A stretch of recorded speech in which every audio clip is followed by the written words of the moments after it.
This week on the OneCast, we dive into what makes a professional fisherman. That's a good one. That's a good one. Oh, God, it's a toad, son. It's a toad, dude. Let's go. I wake up to a little bit of drool on my pillow, feel like it's gonna be a bad day. What is going on, OneCast fans? Back here in the studio recording episode 21. Ooh. 21 weeks we've been messing around in here recording us talking about fishing. As always, Pete, I got Ben and Trey here with me. We're the OneCast crew. If this is your first time listening, we appreciate you. For all of our other listeners, we appreciate y'all coming back week after week to listen to us run our traps. So as always, we kick it off with that shameless plug for OneCast Fishing. Head over to onecastfishing.com. Check out the snagless line of jigs, weedless neds, long neck hooks, and use the code THEONECAST, all one word, to save 10% off your order. We appreciate all of you that have used that code. It's been getting used a fair bit. We're getting the jigs out there, the snagless or the weedless neds, and also the long neck hooks have been catching some giants. So we should be posting some pictures up here on our socials if we haven't yet. I haven't had much time on social media. But, the last ones I sent you and the email we got from Teresa. I mean, those are some studs she had in her kayak. Oh yeah. I haven't put that up yet because I'm gonna wait till I get back from Florida here in a few days, so that way it should be a good run on the hooks. I want to be here to package up and be able to do that. Yeah. But If you can't tell, Ben sounds like he was just coming from a Slipknot concert, but he's been a little under the weather. So we're glad that you're feeling a little bit better now and stuff like that. But hopefully your voice clears up for the next one. I kind of like it though. You got like a deeper voice going on. I do not like it. I've been pretty much out for the last week and a few days. I've just laid around, haven't done anything, and actually, I haven't paid a lot of attention to what's going on in the fishing world. And so I get here and I hear all the news. And that's what we're going to talk about today. I was like, oh, what did people say? Yeah. So, say what? Before we get into all that, because there's going to be some opinions and there's going to be some stuff. We're going to talk a little bit about us. So Trey, as everybody, we've talked about on a few episodes, fishing the Piedmont Bass Classic or the PBC. You fish gassing on Saturday. How'd that go, Trey? Man, it was definitely a grind. I sound like every angler on stage. Oh, it was a grind. Practice was terrible. Here's the reality. I haven't touched the lake in over 3 years. It was a cool event, man. Like a couple hours away from where we live, and it's got a lot of spotted bass in that lake, which I totally forgot about until I got tipped off with some fish schooling. But went up there without my fishing partner. He was down in Hartwell fishing a veterans event, and I was like, man, my goal is to catch 5. So we blasted off. I picked an area rather than a spot because I didn't have a spot. Ended up losing a couple key largemouth in the morning on frogs, and then they started blowing up, and I was like, wait a minute, there's spotted bass in this lake. Yeah. I only need 5 14-inch spotted bass. Like, how hard can that be? And it was challenging. I didn't have and Gaston is a little behind the lakes here in the Piedmont region. They are still in full spawn. I believe they're in full spawn. I saw a ton of fish on the bed, but grabbed a couple 14-inch, 2 15.5-inch spotted bass off a swim bait off a Pop R, and then went largemouth fishing after I caught about 60 little 12-inch spots. I even called the tournament director too. I was like, hey, wait a minute, Alabama spotted bass. I checked their peduncle. Like they are definitely invasive. And he was like, nah, man, they got to be 14 inches. I was like, well, wait a minute, it's 12-inch limit. But for the PBC trail, it's all 14 inches. 14, yep. And then I even asked, I was like, well, can I just take them out? But it wouldn't have been a good look to show up at the weigh-in with like 30 spotted bass. No, that's a great look because that's what the states want you to do. I know. I'm telling Corey on you. I really wanted to rip them out of there. Not that it would have probably put a dent in anything, but still. So went largemouth fishing after that. After they slowed down, caught a couple. And this is where forward-facing sonar really helped me out in this tournament. And it hasn't all year, but I saw some fish suspending on docks after the sun came up. And I whipped a weightless worm underneath there, and I was able to catch one. And then I went back spotted bass fishing to see if I could get more, and didn't have any luck. And then I caught another largemouth. So I'm sitting on 4 fish, and I'm like, all right, It's rolling around 12 o'clock, 12:30, 1 o'clock. And I'm like, I gotta get 5. And I sat there for about 45 minutes fishing for a male and a female off a bed. And they were spawning in like 4 feet of water there. So it was pretty hard. But anyways, I made the decision. And I just kept thinking in my head, like, dude, you can't give up on this. Like, go back. You know where the fish are at. You know you just need 5, because this was a points race thing for me. And went back, second cast of that spotted bass thing and our location, and caught a 2 3/4 pound spot. Boat flipped it, packed my rods up, called the tournament director, said I'm coming to weigh in, and I weighed a whopping 8.31 pounds in. But the cool thing about it is we went from 7th to 5th in the point standings out of 166 that are registered. All of them are definitely not fishing, but for me, it's about that consistency, and it was a good tournament. So made the trek back home and turn around and took a podcaster out fishing the next morning on some schooling fish. So it was pretty cool. Yeah. Yeah, they're spawning everywhere. Anybody fishing the Piedmont region, you can catch fish on beds anywhere on any of these lakes right now. We fished a little canine dog benefit tournament on Tillery with our buddy Mike on Saturday, and that we just bed fished all day. Really, we caught a few between beds, and we were looking off docks and stuff on shaky heads. We caught a lot of fish, but we just needed one more big bite. I think we ended up 3rd. We had 11 pounds or something like that, and I think 13 won it. Man, Just needed one more good one, but those fish. It's a little slow this year, because usually Tillery, used to the Bragg Bass Bushers, used to go there every year in May, typically the first week of May, and you might see 1 or 2 left on a bed, but typically it's all. So things must be a little farther behind most places this time of year. Yeah. I wish I have not really been out fishing, obviously, because I've been sick. I did try to go out yesterday. I felt good. It put me down last night a little bit. I went up for about 3 hours, and I can't figure them out right now. You know, all the shallow grass, they seem like they killed, but I sent you guys that picture, and there is coontail from 10 foot to 4 foot. Yeah. Right in the middle of the lake, and there's bait and stuff out there. I can catch a chain pickerel out there. Finally caught a dink, shallower, but and I saw actually one swimming around in the pads, about 16-inch bass or something. Yeah. That when I hit it with my bait, it just ran away. It was kind of circling, but it didn't look like it was in a bed, so I don't know what it was really doing there. But then I got too hot and came in, so I haven't quite figured out. But I'm looking forward to, in I guess about a week or so, I'll head back to Missouri and fish Bull Shoals a couple times probably. Maybe I'll go up the Lake of the Ozarks or Table Rock, but I'll probably end up just staying in Bull Shoals. Yeah. I know you're going down to Florida in June, right? Yeah, I'm going to go down there and fish the Kissimmee chain with a former MPFL guy who fishes the Toyota Series and some BFLs now. It's like a veteran benefit. I think there's a lot of boats. It's like a $10,000 payout, but a lot of that money gets kicked back to a 501c3 of their choosing, several ones. So I'm looking forward to that, and I will miss an event here in North Carolina, so my partner's going to have to suck it up and fish by himself or fish with a guest. I do have to say that, did you guys see what happened on Okeechobee about a week ago?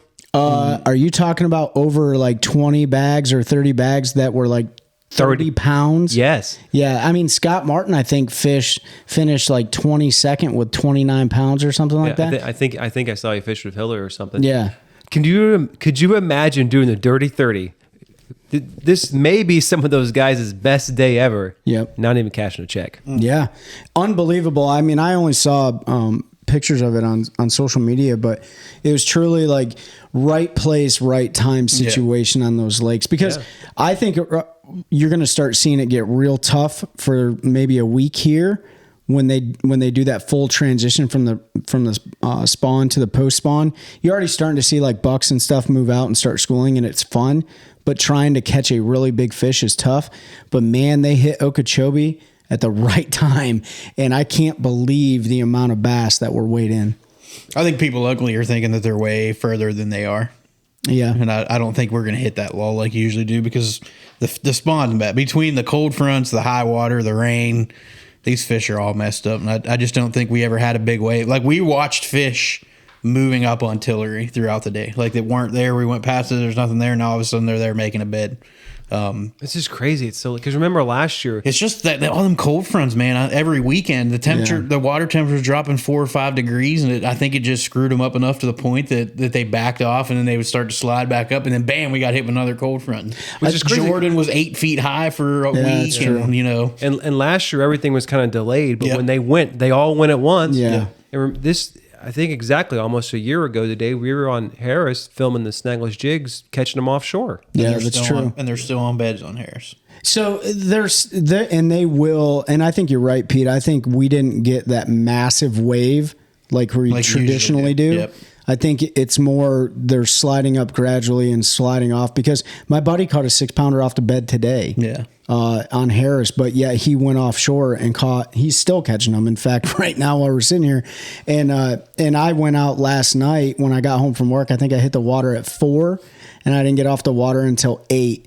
And it took, I probably caught 30 fish between white perch and largemouth schooling. So I think you're right. I think they slid up a little bit more gradual this time. I think you're still going to see some fish on the bed in early June. I really do. Yeah, I would agree. But the I think water we got that temperatures- first push, Ben. Like we all saw it. Like, oh, it's about to go down. And then that second push when we got the full moon was like a week and a half later. Mm-hmm. But we also got 4 to 7 inches of rain, depending on where you were in the region. The lakes came up, water temperatures dropped. In a couple of lakes, they dropped almost 10 degrees right around that full moon when everything was getting ready to slide up. So I think that wave got stalled, and then they just never pushed all together. You kind of see them gradually. That I don't know, but that's what it appears to be to It's me. funny how we try to predict it all the time and it always changes and we're always wrong. But yeah, so circling back around, Ben, you said you're getting ready to take a trip up to Missouri, right? Mm-hmm. Yeah. What just happened in Missouri? Oh yeah, up at Lake of the Ozarks, Coxwatch. Coxwatch? John Cox. That's Luke's thing, Yeah, right? that's Luke's thing. John Cox won the Invitational up there on Lake of the Ozarks. Yep. which is pretty cool. He went up there and Did what he likes to do. yeah. He went up there, weighed 55 It was 55-14. 55-14 And his over best 3. friend and travel partner, Keith Carson, finished second with 54-13. But it's Doing the same interesting thing. because you take those two anglers who are from, I don't know, DeBerry, Florida or wherever they're from, and their style of fishing to be used up in, I don't know how they were fishing when they were up in Lake of the Ozarks. I'm assuming they were shallow. Well, so I would imagine, I looked at the fishing report for Bull Shoals from last week. There's a guy there who does YouTube video pretty much every week. And of course, Bull Shoals is a little different because the water level fluctuates so much. But I think the water temp there was close to 60. Mm-hmm. So I'd imagine Lake of the Ozarks is a couple hours north. It's probably about the same. Mm-hmm. I think the water is a little not as clear as Bull Shoals. And to be honest, I have never been on the lake, so I don't. I've hope maybe this time I'll get up there during when I'm back there. Maybe we'll make a run up there and I'll just check it out. But it's long, windy. It's highland reservoir, lots of boat docks type of deal. So, John Cox can do what he likes to do, even if they're not exactly like in 2 foot of water. You can flip and pitch and do all that type of stuff around the docks and all a little deeper stuff. Yeah. Just when you think you're going to get proven wrong, there's a lot of local guys. Well, this is an invitational, so it's not open to everyone, but it's amazing when you see guys come out, from the southern states all the way down in Florida. They go all the way up to Missouri and they crush them. And they have such a different fishing style. Both him and Keith Carson are some of the best sight fishermen and flippers in the game. And they go up and they crush it on the Lake of the Ozarks. So that was pretty cool to see him win $80,000 and Keith Carson turn around and win $50,000. And then they're going to go back to the MPFL and go back to the elites and stuff and fish those events, which are coming up soon because the elites will be on they'll be on Lay Lake. Lay Lake They're starting tomorrow. Yep, and then the MPFL is getting ready to head to Santee Cooper, which I don't even know what Santee's doing right now. I know the elite event was a bed fishing deal, but we'll see. You're gonna have probably 3 people that get on fish on Santee, and then it's gonna be super top heavy, and then the bottom half of the field's gonna be. But who won Santee? Wasn't it Luke Palmer? Didn't he win Santee? Which one they fish first? Murray, then Santee, right? Yeah. So Santee. so he won Santee. Yeah. So he won Santee, but he wasn't bed fishing. No, He was but out that's No, the Santee. It wasn't most of the bed fishing.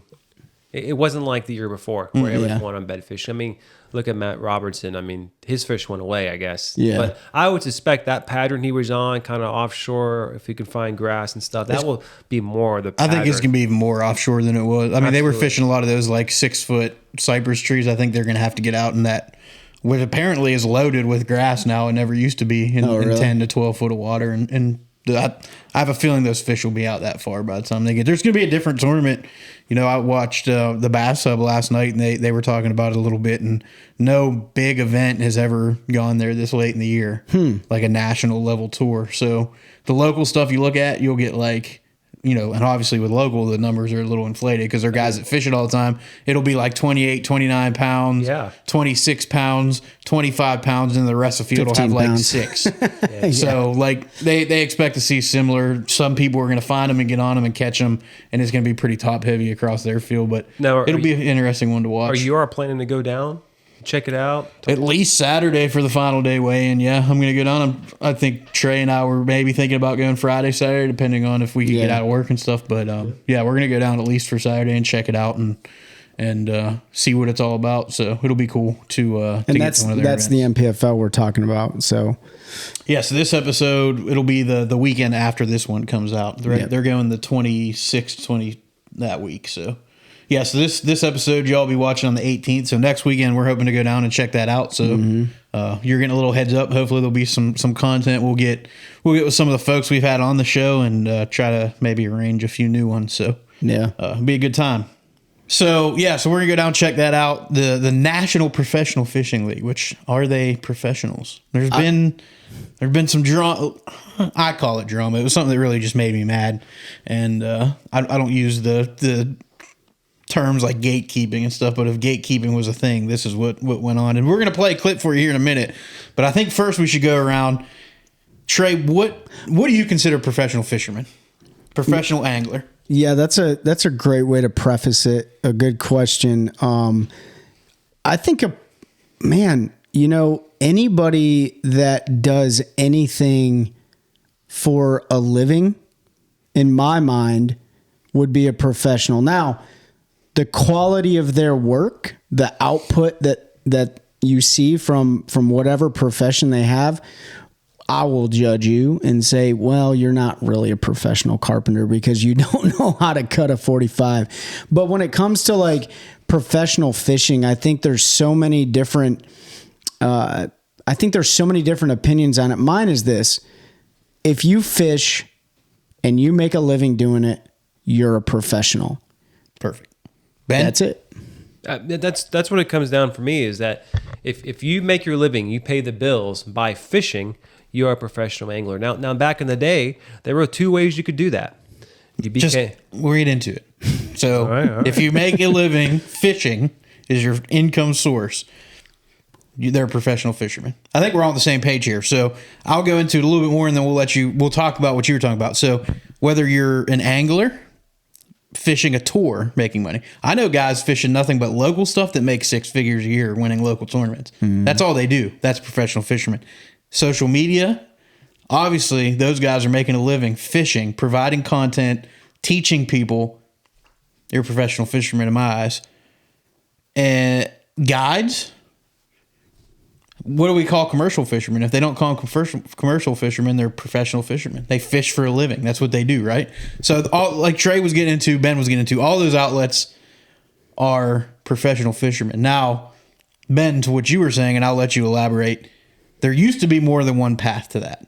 Well, so back in the day, right, if you wanted to make a living fishing, there was really 2 ways you could go about doing that. One was tournament fishing, and typically on one of the pro level circuits. But as you talked about, there were several guys throughout the country who just fish regionally, and they pay their bills that way. And the second is a guide, right? People guide, they take their clients out, they get paid, and that's how they pay the bills.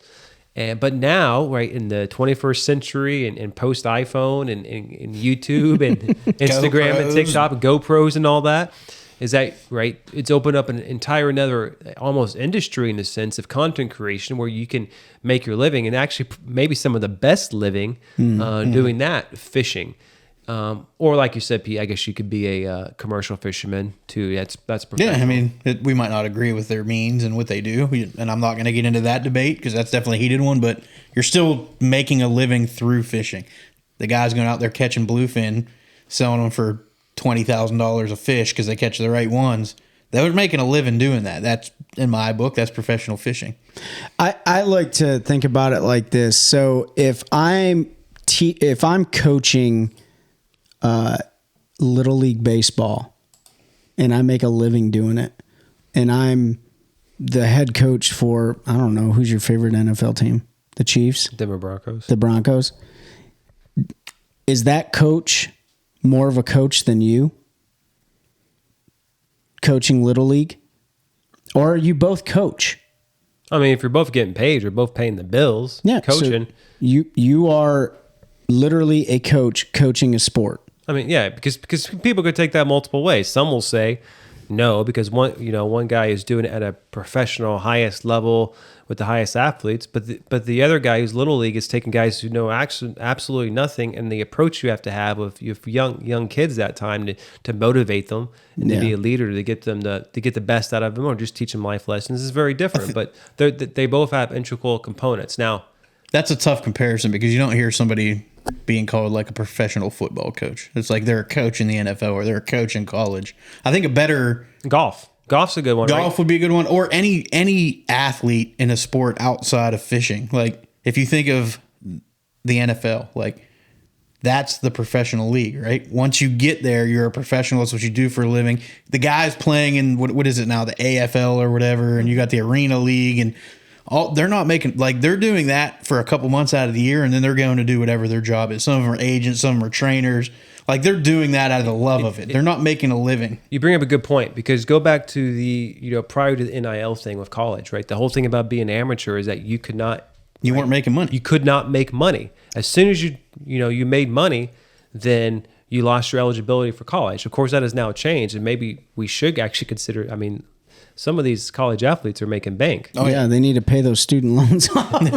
Here we go. Well, they probably don't have student loans. They're on scholarship. Yeah. But exactly, right? If you're paying the bills, right, it's a little bit different because the term profession, a lot of times, like in the Army, is a profession. Lawyers are a profession. Doctors, right? There's some barrier of entry to be able to do that. But when we apply it across all these other, I'm going to use the word professions, all these other jobs, right? That as long as you're paying the bills, then that's what you do. That's your profession. Like, think about when you call a plumber, if you're trying to do a home project and you screwed up, you go, I better call a professional.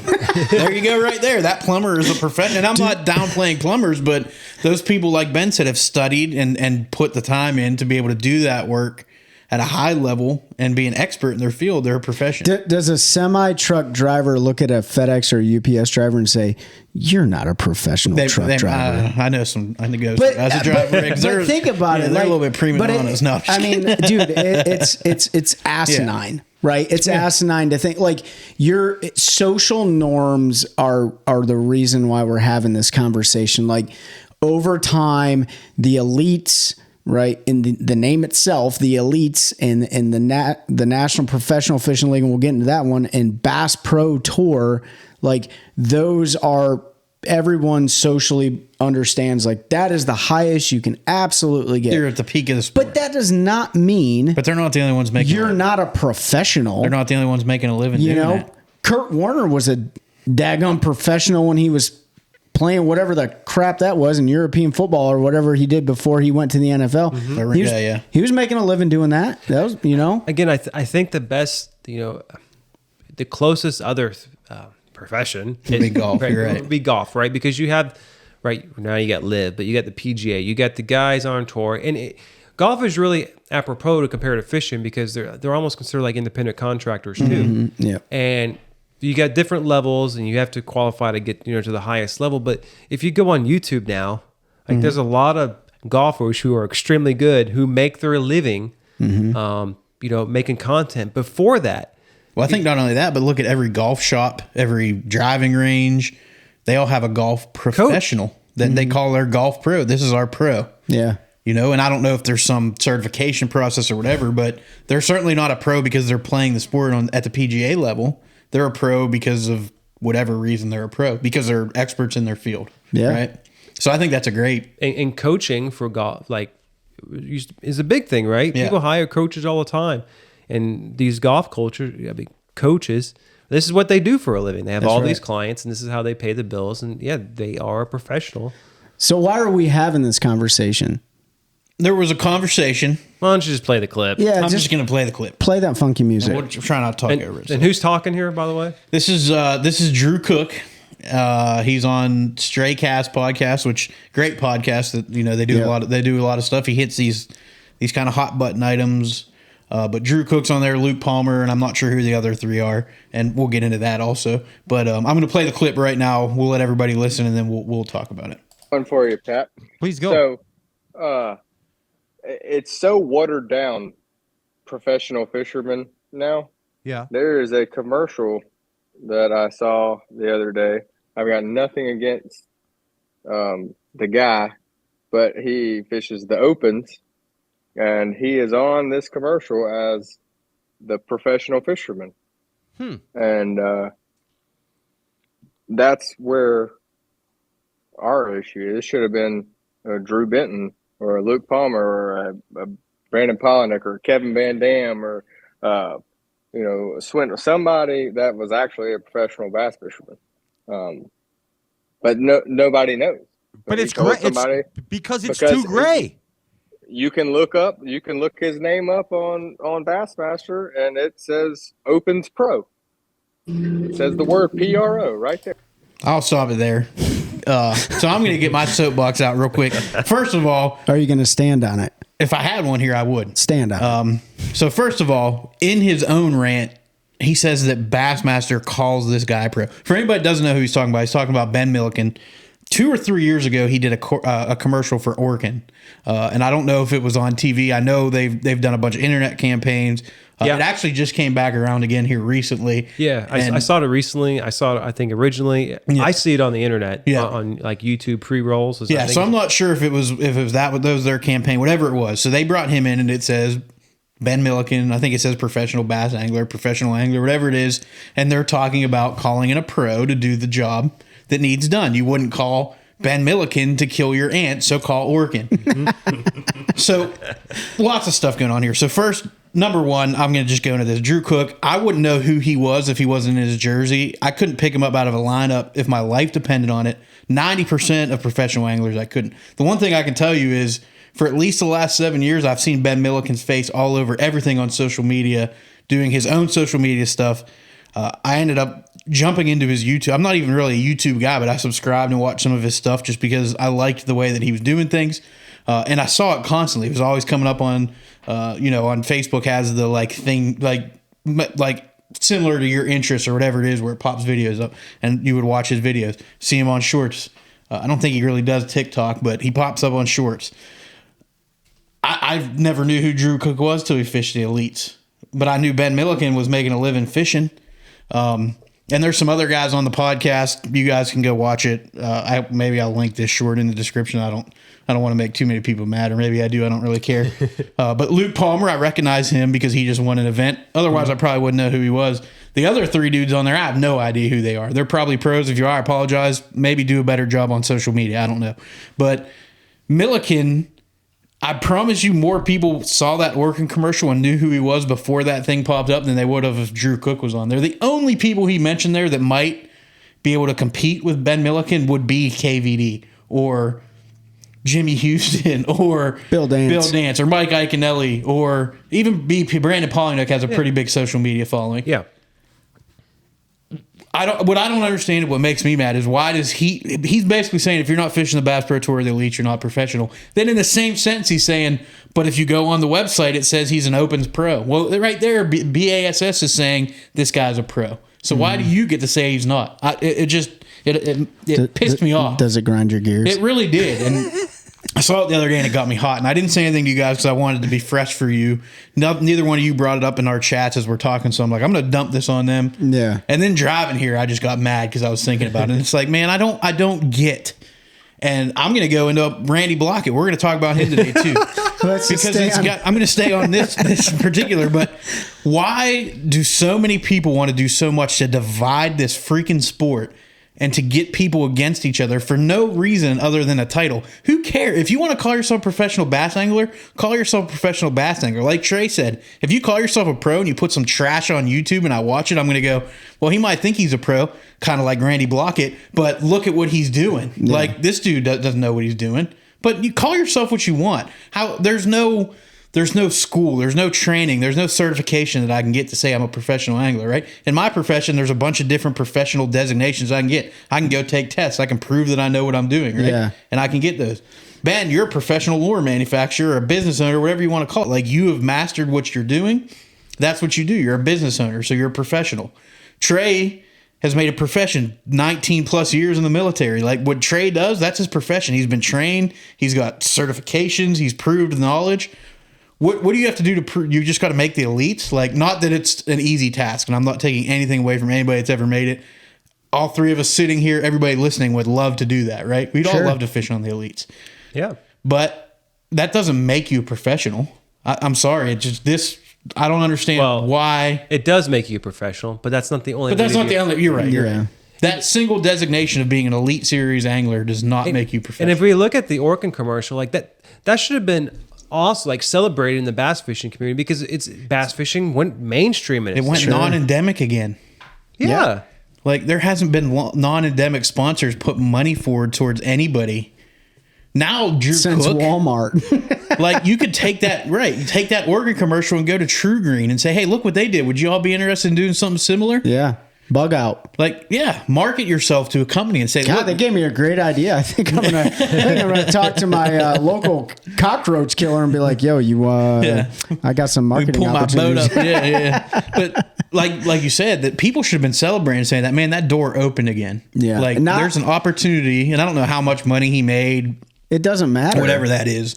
But to have that door open, because we talked about it with Destin when Destin was on, right? They used to get free fuel. They used to get free boats. They used to get free whatever, because all these non-endemic, like fuel especially, even though it was non-endemic sponsors. It's not fishing industry only. But they had fuel sponsors. There were cigarette companies. There were whiskey companies.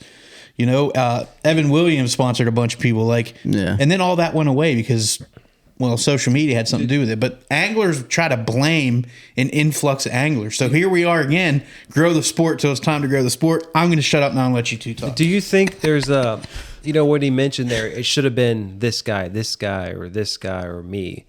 Do you think there's a sense of entitlement there? I was just going to say that, bro. Because like when I look at it from a business owner perspective, and I put myself in Orkin's shoes and I see Milliken, I mean, I don't know what he had when he originally did the commercial, but he's got 500,000 subs on YouTube.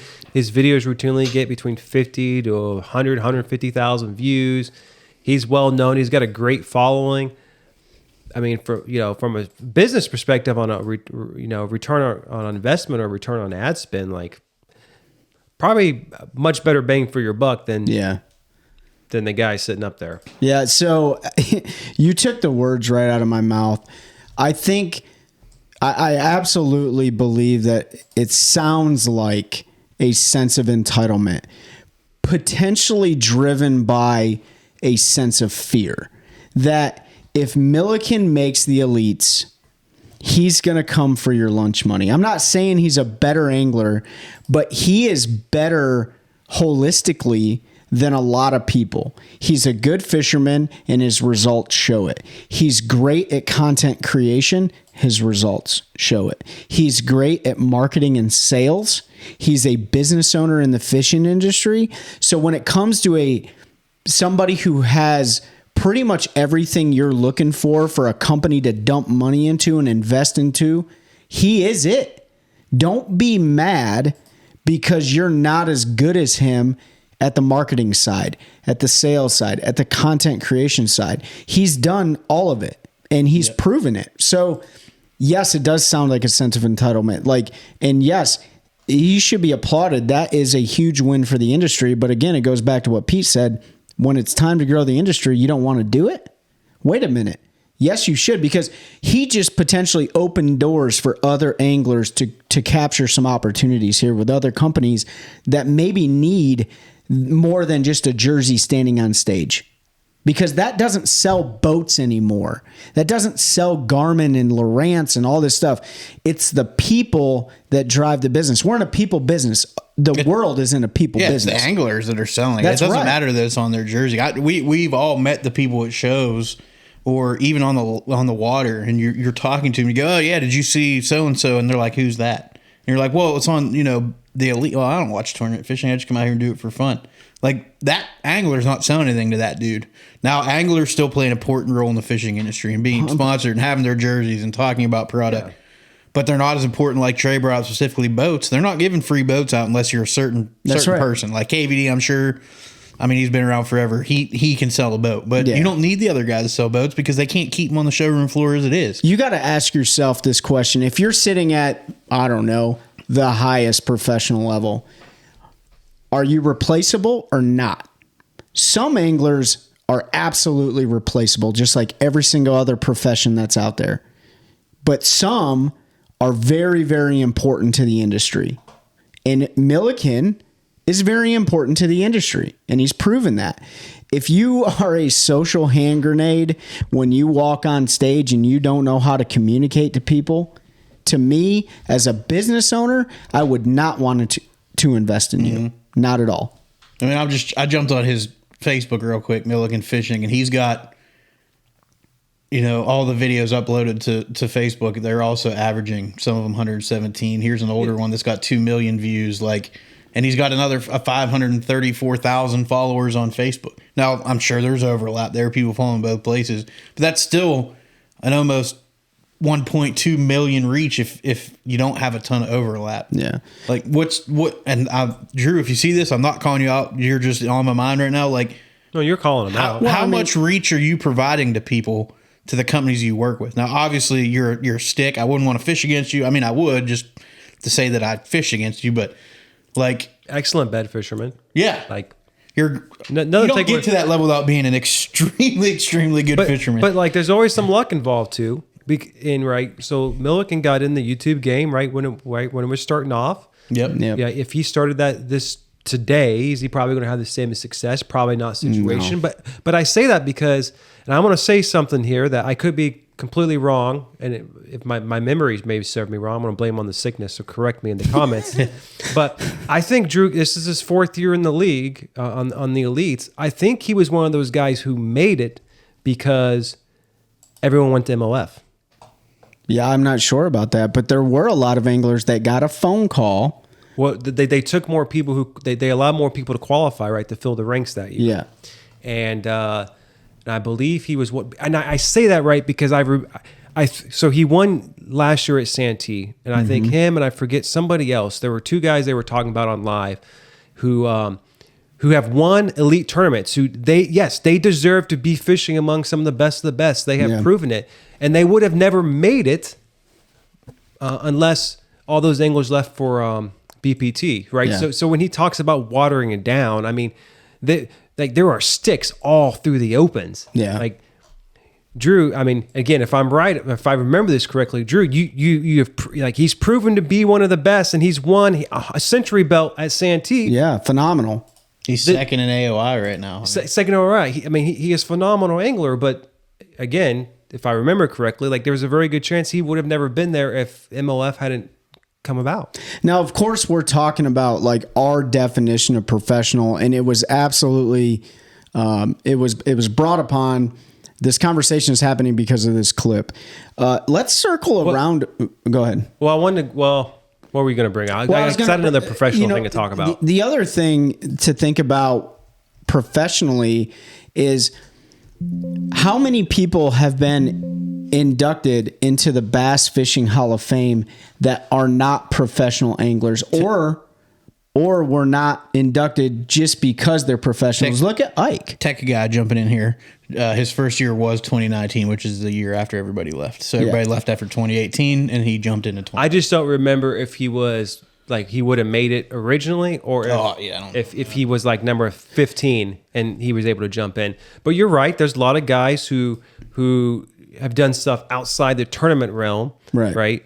Who have been very important in the industry. But the other thing to think about is, there's a lot of local clubs, and it used to be, I think, with the BFLs and like smaller regional tournaments, that if you had paid an entry fee that was above $1,800, $2,500, $5,000, whatever the rule is, you were considered a professional, regardless of how you did, regardless if you paid your bills fishing. If you had paid, that high level entry fee to fish a big level tournament, you were not allowed to fish a club or a smaller tournament. That's in some of the bylaws. Some of the bylaws. So Drew Cook in 2018 was 9th in the Eastern Opens Angler Year, which you had to be top 3. They took the top 3. He was 9th in Eastern, and he was, I just saw him. 15th. 15th in, no, that's Drew Benton. Okay. I just saw him a minute ago, but he was in the 23rd in the Centrals. So no, he wouldn't have qualified normally. Again, not taking away Drew. You want an Elite Series tournament, something I would never do. Most of us sitting here are never going to do. You absolutely belong there. But to sit there and say that it should have been you. Yeah. When it should have been one of the best content creators, one of the biggest faces in the fishing industry right now, bass fishing to be specific. No, it probably shouldn't have been you. And in fact, majority of the anglers that I see walk across the stage say the same thing. Practice was a grind, didn't have a good practice. Yeah, then figured something out, and then that's it. Milliken's doing it differently. He's got his area code on his jersey with one logo. He's doing something different. He's doing it himself. He's not changing who he is as a human being. And he worked anyways. This isn't a Milliken like show, but it has like created a little bit of opinions amongst us. I wanted to circle back. Yeah, let's circle back. I wanted to circle back around to, you talked about freaking, you can't enter these tournaments if you paid so much. Does that make you a pro? How much you pay to be in a tournament, does that make you a pro? So again, we talk about like everyone has their own definitions of a pro. If that means you paid a whole lot of money to play the game, I guess that makes me a pro too. But it's just really ridiculous, in my opinion, to sit there and say somebody like him is not professional when the reality is he is a professional. And that goes for it. And Drew, we called you out here. If you want to come on and talk, I will link our email. Send us an email. Hit us up on Facebook. Whatever. Yeah. We'd love to have you come on and talk about it. And it's not an argument. It's so that you can explain your side, because I just don't understand it. It doesn't make any sense to me. Because call it a gray area. Call you what it wants. Say it. The market's flooded. Nobody can blame that on anybody but professional fishermen themselves. Like, if there's no clear cut designation to what it is, maybe if that needed to be something that existed, it should have been put in the sand years and years and years ago, but it's not. The last thing I'll say on that topic is, let me put myself in Drew's shoes. So from a business side of it, would it make me feel like I'm not doing as good of a job as him, and I need to step my game up so that companies like that reach out to me so that I can be put on the face of their product so I can do some marketing for them? Yeah. What that, to me, if I was in that position, I would say I need to challenge myself more in the marketing aspect and in the social media and the content creation aspect to have companies like that reach out to me and say, hey man, like, we like what you do. We like how you communicate. We like your social media footprint. We like all this stuff. We want you to come be our new face of Little Caesars Pizza. I don't know. Let's just throw it out there. So, in his defense, he's probably a little jealous because he's like, dang, man, like guys at the elite level aren't even getting that. Yep. But that sense of entitlement has no place, man. It's all on how hard you work. We've heard it from guys that have been around for a long time. Guys that have been there and then gone. Guys that have been there, gone, come back. Guys that are making their way back. Seth is a great example. Seth Fighter is a great example. He made it to the elites, and when he qualified, he was like, everybody's going to come calling. Yeah. And they didn't. Yeah. And then he didn't requalify, and he had to go back through and requalify again. And obviously he's been there, and he's got the companies behind him now, and he proved himself. But maybe there's guys that think when they make it to that level, the company should just come to them and provide them with support without them proving their value to that company. But like Ben, you have a great, from a business side, like, why am I going to give you money? What are you going to do for me? Just fishing is not enough. No. What are you going to do for me? Yeah, especially if it's a non-endemic sponsor, right? Right. And you think about I don't know if you could call them characters, but you think about the larger than life personalities in professional bass fishing, the ones who get the non-endemic sponsors. A lot of times, they're not necessarily liked by their fellow anglers as much, or you hear rumors and things about it. And we're not going to name any names there, but there's probably some that come to mind for everybody in that regard. Everybody can probably figure out who some of those folks are. But yeah, you're right. So right. And some of that is right. They are putting a focus on themselves, and right. It's kind of a catch-22. But if you don't do that, you're not going to get those type of deals necessarily. Right. Yeah. So, and speaking of not conforming to the normal, right? Let's talk about Pete's favorite dude. Why are we having this little conversation? Yeah, we got to bring up old Randy Blockett here. First of all, I hate that guy with a passion. Oh my! You shouldn't hate anybody. I don't hate him. I think he's terrible for the sport. I think he's terrible for fishing, and I think he's doing nothing but further dividing people that don't need to be divided. That being said, he came out with a YouTube video today. I'm not going to play any of it. You all can go watch it because I don't even want to hear his voice right now. But basically, he is saying he doesn't understand how people can afford to fish. At some point, he made a comment that said, if you can't afford college or don't go to college, you can't afford to fish professionally. He went through all of these things. Obviously, Randy doesn't have sponsor dollars coming in, probably because of stuff like that. I don't know, maybe Bridgeford or somebody's paying him some money. Sponsors, yeah. Whatever. I don't know. I don't pay attention to him. But anyway, he's got some animosity here. Yeah, he actually does pay attention to him. Yeah, I feel like he's living in his head rent free all the time. I feel like guys like him, and I'm sure there's others out there. He's the one that does a lot like Milliken has done. He does a good job of getting his content out in front of a bunch of people, right? He puts it out there, but it's so like everything is so negative. Mm-hmm. It's almost like he's saying, "Hey kid, cutting grass in the summer because you want to fish tournaments, you're never going to make it. You can't do it because X, Y, and Z." Randy's got a point that it is extremely expensive. This sport is not cheap, and actually, I think I mentioned this before when MLF was trying to get us to go to Red Crest as a booth there. They put out their big like media, like how and how many people come and etc. And one of the things that was mentioned is that people who participate in bass fishing, their average household income was like $70,000, which is among one of the highest for like if you compare all sports, right? Because it is an expensive hobby. You're just talking about the boat, and if you want to compete at the highest level, you're going to need one of those expensive boats. You're going to need all the expensive grafts. You're going to need something to tow that with, right? All the travel and stuff. So it is not cheap. But to say that, right, you can't fish and that you have to have money beforehand, and the comments on that video were absolutely that's what his judgmental and disgusting about daddy's money and rich boy. I mean, we have talked to people who have. I mean, they scrape by every single penny, right, to be able to qualify for that and just to be able to do it. And I just don't get it. There's so many success stories of folks that don't have all the money in the world. If you look at a guy like Brian Latimer, cut grass. I mean, he obviously has a successful business and did well, but he talks about how poor he was and everything went into entry fees and everything went into the boat. His own dad fired him from his job because he was fishing more than he was working. And he talks about how he won an Everstart and he got enough money to buy a walk behind lawnmower. So he went and bought that and he started cutting grass. And he paid his own way. Matt Robertson's another dude that didn't come from anything. Power washing, baby. Yeah. He lived literally in a trailer park. Not that there's anything wrong with that. I mean, I do. I live in a trailer right now, traveling for work. Pete lives in the trailer hood. Obviously, he was on the lower end of income, but he was putting all his money into being able to fish because that's what the guy wanted to do. So I guess my point is, if it's something that you want to do, you're going to find a way to fund it, right? Like you're going to do what you have to do to make the money. Now, if you're one of these folks that are out there, you're maxing out credit cards, you're taking out your 5th and 6th mortgage on your house, you're putting your family at risk, you might want to reconsider what you're doing. I mean, like if you end up making it, I mean, that's a great story. There are people who do that. Oh yeah. If you don't make it, you're going to be a tough life.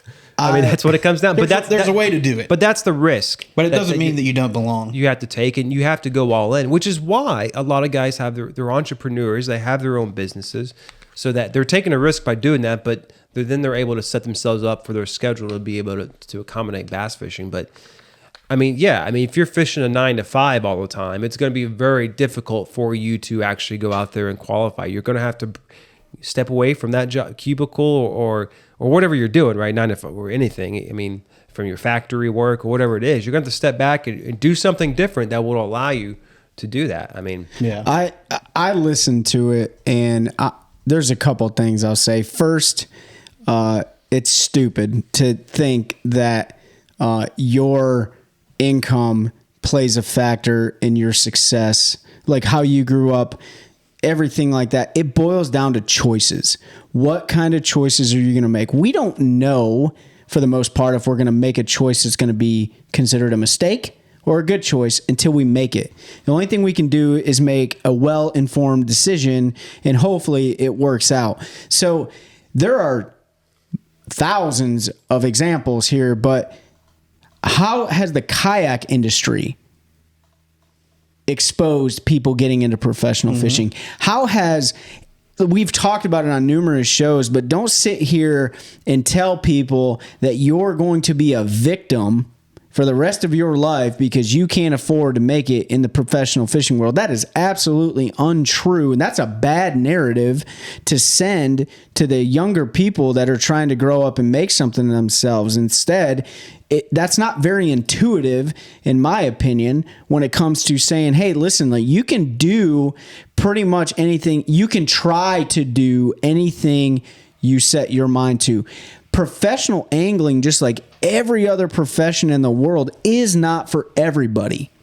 The richest person in the world could try qualifying for the Bassmaster Elites or for the Bass Pro Tour or whatever, and they may not make it. It does not matter how much money they have. So it doesn't matter. It's all objective. Do you either make the points or you don't make the points? That's what you're going to be able to do. Now, of course, affording your way, paying your way through the elite qualifiers or through the invitationals, that's a different story. But that has nothing to do with, you're not a victim of the price that they put. You know what you're entering into. So don't sit here and say people are victims because it costs too much. Everything costs too much. I'm a victim. I wish somebody would fill my truck up every day so I could drive to work, but I got to pay for that too. So don't sit here and say that, man. Like that. If there's anything, and this is where Trey's going to get on his soapbox, if there's anything I can't stand, it's to tell people that they're a victim because things cost too much and you can't do it because it's too expensive. Bull crap. There's too many stories that debunk that entire narrative, and nobody needs to hear that. Hey, listen, if you have a goal to become a professional angler, then go chase your goal. And if it doesn't work out, then have a backup plan, man. Like, have a backup plan. There's plenty of opportunities out there. It doesn't mean that it's going to equal the same result, though. Mm-hmm. You know what I'm saying? So, I know that was my soapbox. Okay. Sorry, guys. Ben, you got any soapbox you want to get on? I mean, you guys covered it pretty well. I think we've had enough negative. We brought I don't want to say we brought our negative, but we brought our opinions on stuff that's been going on. So I want to bring some positive. Couple of things. Number one, NCF1.org. I'll post it in the description and everything. If you have some extra money, donate. The research isn't only going to help the state of North Carolina. It's going to help the country because of the different types of waters they're putting these F1 bass in. If you go back and listen to our episode of Corey Oakley, if you haven't yet, we go into detail. I got some other guys from the state coming on to talk about it, guys that are heading up the angler side of things. I've been talking to. We're going to get them on to talk about why they started it and the benefits it's going to have for anglers in the long term. Another thing I want to start talking about is special operations bass anglers. They're friends of ours. Mike Nadeau, Nick Kincaid, who when he's not fishing, you've seen him on our lives. We're going to get him in to talk about fishing Toyota Series some because he's been doing it for a couple of years. But they run a tournament benefiting Master Sergeant Mark McCowan, who was a special operator who was killed in a house fire. Him and his daughters, he went back in the house to try to save them, and they ended up losing their lives. So they do this tournament to help benefit his family. It's in North Carolina. It's on Lake Norman, Friday, November 10th. It's $80 a boat, $20 big fish. So $100. You have a chance to win some money. There's a bunch of prizes. I'm going to be there fishing it. Hopefully Ben and Trey can make it out. It's going to be a good time, and it goes to a great cause. So I'll post a link to that flyer and to the information on that. If you're able to make the trip down, come fish Lake Norman for a couple of days. It's It's a spot lake. You can have some fun that time of year. Find a rocky point. Take a kid. Go catch a bunch of spotted bass. Support a good cause. Meet a bunch of good folks. Like I said, I know we're going to be there. So let's interject some positivity after this episode. We got a little bit negative, but it was for a good reason. There's too much in the industry right now of people trying to divide us versus them mentality. It's the same in the country. We don't talk politics on the show, but there's a lot of us versus them in the world right now, and we don't need to be that. We're all fishermen. Race, color, creed, religion doesn't matter. Come jump on my boat. We can go bass fishing. Trey? I think that, well, first of all, I will jump on your bass boat, especially when the frog bite starts turning up and rowing out. And in that spirit, Randy, you're welcome to join us. Randy, I'll take you fishing, but I'm going to make you live scope one, bro. No, seriously, like we do not try to divide anything. I would say, let's talk, we'll talk about it on another episode. Divide in the industry is not a good thing, but dividing the leagues, I think, might be an okay thing because they all have their own identities. So I know there's been a lot of talk like, oh, we shouldn't divide the industry. The businesses are separate. They're divided for a reason. The industry is everything in totality. It should come together. That's what we're talking about here. So business aside, when we're talking bass fishing and integrity and bringing those things, those values to the sport that we like and that we enjoy so much, they should be growing together. But business is business. So when you're trying to grow your business, hey, you're trying to grow your business, not everyone else's business. So that's the way it is. But yeah, and the other thing, Pete, if you link it in there too, for those of you looking to support the veteran community and supporting a good cause for us, I'm the director of fishing for a 501c3, and I've said it on previous episodes, heroesharvest.org. You can go to the website, check out the upcoming events. You can look at some of the previous events we hosted. There is an opportunity if you have the means and you want to support the veteran outreach programs such as Heroes Harvest, and there's tons of 501c3s. We take any donations from any donor out there because that's what fuels us to continue supporting these events, from turkey hunting events, steelhead fishing trips in Michigan, elk hunting out west, bass fishing here in North Carolina. We're trying to expand our reach because there's way more veterans out there than there is 501c3 nonprofit organizations. So head on over to that website. If you have the means, a penny will help. I promise that right now because it goes 100% towards the cause. And one last thing I want to bring up, we're into May now. This will be the third week of May. May is Mental Health Awareness Month. It's a real thing. Do you have Mike John's organization's info? Yeah. So can you share that real quick for any veteran struggling? We're going to share some information before we reach out to our buddy Mike and the organization he supports. And there's plenty of people out there to talk to. I'm sure you could message Ben or Trey. They've been there. I never served, but if you just need somebody to talk to, you're more than willing at any time of the day to shoot me a message, and I'll talk to you. I'll give you my dang phone number. We can talk. There's a way forward, and we want to help with that for sure. Yeah, so Ben, Pete, and myself had the privilege of meeting Mike Johns down at ICAST last year. And Mike is a Purple Heart recipient. I'm not going to throw all of his stuff out there, but he served in the Army as well. And he's the president and founder of FX3 Incorporated, which is also a 501c3. They focus a lot on, getting veterans in the outdoor and a lot of suicide prevention. So if you guys are interested, head on over to FX3's website. I don't know exactly what it is right now, but he also runs a lot of veterans trips down in Florida, and he has a board that has reach all throughout the continental United States, or a lot anyways. And so he and I are going to be fishing. That's what we talked about earlier down in June, or down in Florida in June rather, to fish a Heroes event. But if you guys are interested in reaching out to him, go to FX3Inc.org. That takes you directly to his website. It gives you the contact information. I won't throw his phone number out here, but if you follow him on TikTok, if you follow him on Facebook and stuff like that, he's posting daily his phone number, the suicide awareness hotline, and you can text a number as well if you're struggling. So don't be afraid to reach out for help, because that's something that we deal with every single day in this country, and we need to do our best to prevent that. So huge shot. I'll link that also in the description. Yep. Ben, what you got? I got nothing now. Well, have fun down in Florida, Ben. Yeah, I'll be down in Florida. It's literally right across from the ICAST, the convention center down there. Mm-hmm. But I'm not going to do any fishing down there. We're going to have fun and then come back and I'll do my fishing in Missouri. Yeah. That's awesome. Interject some positivity into the world, into the community. Stephanie talked about it last week, picking up random people at the dock and offering to take them fishing. Reach out to somebody in your local group, whatever, take them out and take them fishing with you. It's not going to hurt anything. More than likely, they're not going to hurt you. Everybody just wants to get out there and do it. So be the change you want to see. And we talk about it. We want to help grow the sport. We want to bring more positivity to it, and we're going to keep doing it. So appreciate y'all listening. Like, comment, subscribe, all that good stuff. Spotify and iTunes, you can leave a review. It's not iTunes anymore. It's Apple Podcasts or whatever. But you can leave a review. Leave 2 words, leave 1 word, tell us we're idiots, whatever you want to do. We want to hear from y'all so we can keep getting better. And we'll talk to you next week. Yeah, we'll grow it 1 cast at a time. That's a good one. That's a good one. Oh God, it's a toad, son. It's a toad, dude. Let's go. I wake up to a little bit of drool on my pillow, feel like it's gonna be a bad day.